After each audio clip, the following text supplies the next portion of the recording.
Nano സാങ്കേതികവിദ്യ ഉപയോഗിച്ച് കൂടുതൽ മഴ പെയ്യിക്കാനുള്ള പരീക്ഷണത്തിൽ UAE തുടക്കം കുറിക്കുകയാണ്.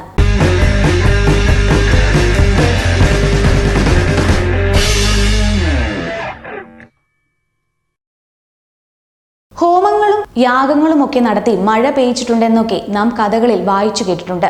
അല്ലാതെ തന്നെ മഴ പെയ്യിക്കാനാകുമെന്ന കണ്ടെത്തലിന്റെ വക്കിലെത്തി നിൽക്കുകയാണ് ശാസ്ത്രലോകം. എന്നാൽ അത് മുഴുവനായും പ്രാവർത്തികമാക്കാൻ ഒരുങ്ങുകയാണ് UAE. ഇത് വിജയമായാൽ മരുഭൂമിയായ UAE ഇനി പച്ചത്തുരുത്തായാലും അതിശയപ്പെടേണ്ട. നാനോ സാങ്കേതിക വിദ്യ ഉപയോഗിച്ച് കൂടുതൽ മഴ പെയ്യിക്കാനുള്ള പരീക്ഷണത്തിന് UAE തുടക്കം കുറിച്ചിരിക്കുകയാണ്. ഇനി പ്രവാസികൾക്കും സ്വദേശികൾക്കും കനത്ത ചൂടിൽ നിന്നുള്ള മോചനമുണ്ടാകുമെന്ന് ചുരുക്കം. ക്ലൗഡ് സീഡിങ്ങിനേക്കാൾ കൂടുതൽ അളവിൽ മഴ ലഭിക്കുമെന്നാണ് ഇതിന്റെ പ്രത്യേകതയെന്നാണ് കാലാവസ്ഥ നിരീക്ഷണ കേന്ദ്രം അറിയിച്ചിരിക്കുന്നത്.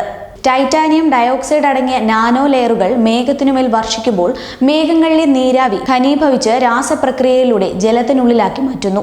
ലബോറട്ടറിയിൽ നടത്തിയ പരീക്ഷണം വിജയകരമായതിനെ തുടർന്നാണ് കൂടുതൽ മഴയ്ക്കായി UAE നാനോ സാങ്കേതിക വിദ്യ പ്രയോജനപ്പെടുത്താൻ തീരുമാനിച്ചതെന്ന് മഴ വർദ്ധിപ്പിക്കാനുള്ള UAE ഗവേഷണ പദ്ധതിയുടെ ഡയറക്ടർ അലിയ അൽ മൻസൂരി പറഞ്ഞു. ക്ലൗഡ് സീഡിംഗ് സംവിധാനം ഘടിപ്പിച്ച് അൽ ഐൻ വിമാനത്താവളത്തിൽ നിന്ന് പുറപ്പെടുന്ന വിമാനം UAEയുടെ വടക്കുകിഴക്കൻ ഭാഗങ്ങളിലാണ് മഴ പെയ്യിക്കുക.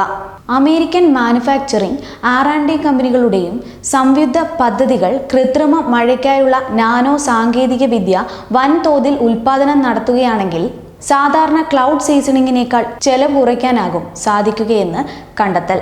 കൃത്രിമ മഴ പെയ്യിക്കുന്നതിൽ വൻ മുന്നേറ്റം നടത്തിയ UAE നാനോ സാങ്കേതിക വിദ്യയിലൂടെ കൂടുതൽ മേഘങ്ങളെ വരുതിയിലാക്കാനാണ് ഇപ്പോഴത്തെ നീക്കം. ഇനി എന്താണ് ക്ലൗഡ് സീഡിംഗ് എന്ന് നോക്കാം.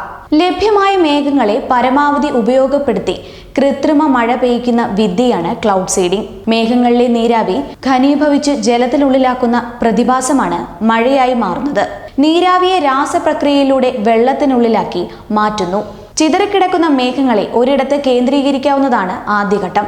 ഈ മേഘപാളികളിൽ രാസവസ്തുക്കൾ വിതറുന്നു. Silver iodide, potassium iodide, carbon dioxide, ദ്രവീകൃത പ്രൊപ്പൈൻ തുടങ്ങിയവയാണ് ഇതിനായി ഇതുവരെ ഉപയോഗിച്ചിരിക്കുന്നത്. നൂതന റഡാർ ഉപയോഗിച്ച് മേഘങ്ങളുള്ള മേഖലകൾ കണ്ടെത്തി വിമാനത്താവളങ്ങളോ റോക്കറ്റുകളോ ഉപയോഗിച്ച് രാസമിശ്രിതം മേഘങ്ങളിൽ എത്തിക്കുകയാണ് ചെയ്തു വരുന്നത്. 1990-ലാണ് UAE ഈ പദ്ധതിക്ക് തുടക്കമിട്ടത്. ന്യൂസ് ഡെസ്ക് പ്രവാസി മലയാളി.